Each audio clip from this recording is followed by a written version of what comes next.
Selamat datang. Sekarang kita akan bermain-main dengan semantic kernel.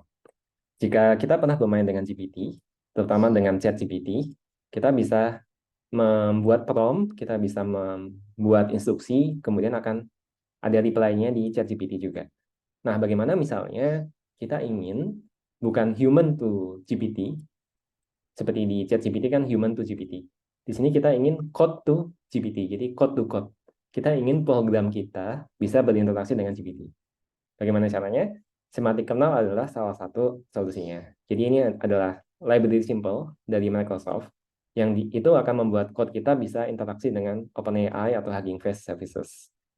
Bagaimana caranya? Cukup simple. Pertama diinstal dulu semantic kernelnya.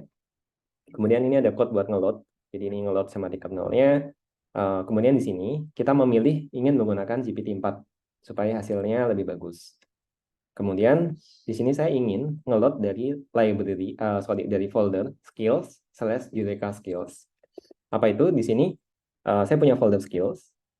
Saya kasih nama Eureka. Jadi ini nama bot saya kasih nama Eureka. Tapi apapun boleh ini diganti nama instant, jadi Jarvis atau apapun. Di mana si Eureka itu, bayangkan Eureka sebagai manusia ya. Dia memiliki multiple skill. Dia bisa membantu brainstorming, bisa joke maker, bisa storyteller, dan lain-lain. Bisa membantu summarize juga. Nah, di sini mari kita membuat skill baru namanya job maker. Nah, strukturnya paling nggak ada dua file yang harus ada di masing-masing skill. Yang pertama config. Ini config simple. Di sini kita kasih deskripsinya lah ya, dokumentasinya. Kemudian ada setting-setting untuk OpenAI-nya. Nah, yang paling penting adalah di sini, skprompt. Jadi, instruksi kita itu perlu ditaruh di skprompt. Nah, bagaimana membuatnya? Sangat-sangat simple. Seolah-olah bayangkan kita punya apa ya, teman gitu ya, atau adik, kita ingin ngajarin dia bagaimana ya bikin joke caranya. Oh, ya udah tinggal bilang aja. You are a joke maker. Please make a funny joke about a given topic. Nah, topiknya kita kasih nanti. Topiknya adalah input. Input apa nanti akan dijelaskan. Terus habis itu joke. Joke-nya di sini. Udah, saya mungkin ingin dalam outputnya bahasa Indonesia ya. Please speak in Indonesia. Sudah cukup? Sampai situ aja. Kemudian balik ke sini. Jadi ini udah kita bikin ya job-nya. Kita jalanin. Ini akan meload file yang tadi. Nah, terus di sini saya ingin memanggil nih skill yang mana. Karena Eureka itu punya multiple skill, perlu saya mention job maker untuk ngeload yang ini. Terus tinggal panggil aja job maker. Inputnya adalah cat. Jadi parameter cat ini nanti akan dimasukkan ke dalam input sini. Jadi topiknya cat. Ini seolah-olah saya membuat ini di ChatGPT di copy, terus ChatGPT akan membuat autocomplete untuk joke-nya ini. Nah, coba kita jalankan. Kurang lebih 8 menit, 8 detik untuk GPT-4. Kalau outputnya pendek ya. Mengapa kucing selalu menang dalam pertandingan? Karena dia selalu menggunakan cakaras. Cakaras. Nah, berhasil. Sekarang kita ingin membuat, kok joke-nya cuma satu ya? Kita ingin ada banyak nih. Bagaimana caranya? Simple, tinggal bilang aja di sini. Please, please return 5 jokes. Gitu. Sudah, ini bisa di-execute lagi. Jangan lupa di-execute ulang dari sini, karena kita perlu nge-load ulang dari directory-nya. Kemudian dipanggil lagi. Ini akan membalikan 5. Agak lebih lama, karena output-nya lebih panjang. Mungkin sekitar belasan atau 20-an detik. Kalau ingin lebih cepat, bisa pakai GPT 3.5 ya. Nah, udah dapat. Mengapa kucing selalu menang dalam pertandingan? Karena dia selalu berada di posisi meow bunyi. Mengapa kucing tidak pernah bermain catur? Karena setiap dia melihat pion, dia malah berpikir itu tikus. Cukup lucu ya. Apa yang dikatakan kucing ketika dia melihat tikus? Akhirnya makanan pesananku datang juga. Nah, ini outputnya masih dalam bentuk teks ya. Tapi bagaimana misalnya kita ingin membuat function ini. Def jokes joke gitu.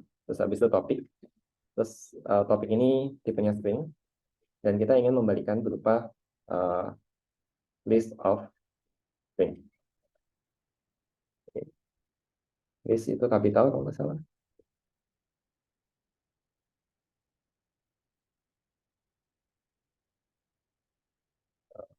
Ini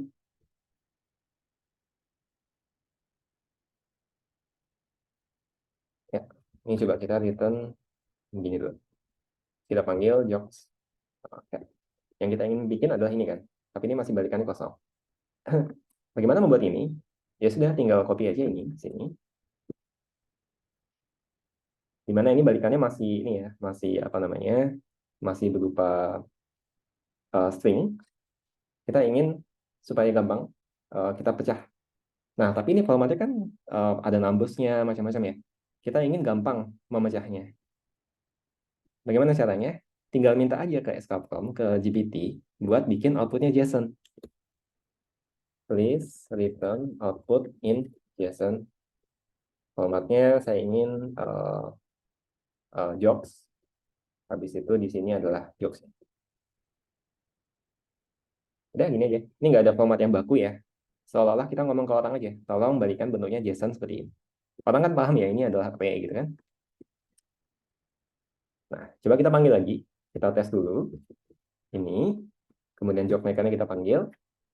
Balikannya ya yang ini ya. Bukan yang bawah. Yang bawah belum kita bikin. Balikannya harusnya sudah berupa format JSON. Ketika outputnya sudah JSON, akan jauh lebih gampang buat ngepas ya. Nah, kita ingin dapat ini kan, berarti ya tinggal parse aja JSON-nya. Parse JSON. Import JSON. Kemudian jog sama dengan JSON.load. Ini kita kasih topik ya. Job maker, topiknya ini. Ini perlu kita ubah jadi string dulu. Terus ya tinggal dibalikin aja. Return jobs. Tapi yang ini ya. Kita ingin masuk ke dalam kan ya. Masuk ke sini, habis itu balikin array ini. Oke, coba kita jalankan. Salah. Bukan Jones. Jobs.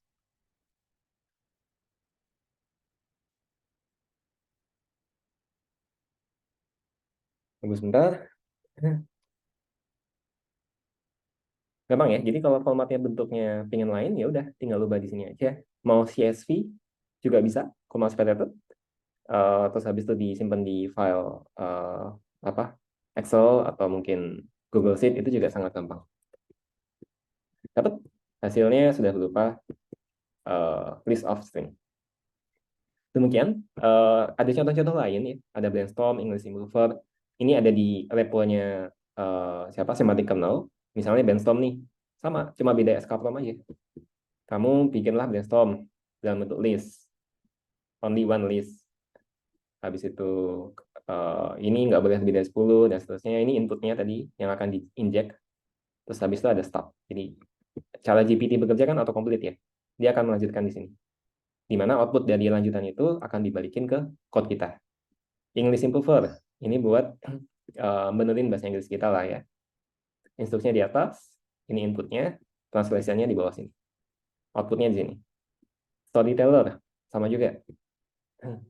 Instruksinya, inputnya, story-nya di sini. Summarizer buat men-summarize teks. Sama, ini mungkin agak panjang ya.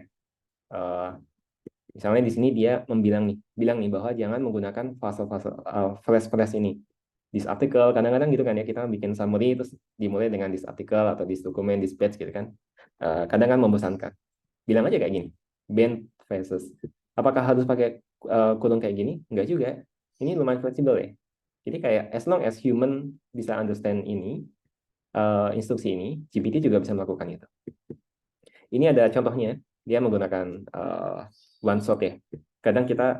Kadang hasil outputnya bisa lebih akurat, lebih bagus kalau kita kasih contoh. Ini contohnya, summarize, teksnya ini, hello, how are you? Summarize-nya adalah hello. Kemudian ini kita kasih contoh, ini adalah yang kita minta GPT bikin. Summarize this, inputnya ini, maka setelah plus-plus ini, di sini adalah summary-nya. Apakah harus plus-plus? Enggak juga, bisa kita ganti yang lainnya. Begitu, ada hal yang lebih menarik lagi di semantic kernel seperti planner mungkin akan dibahas di video berikutnya. Terima kasih. Selamat menikmati.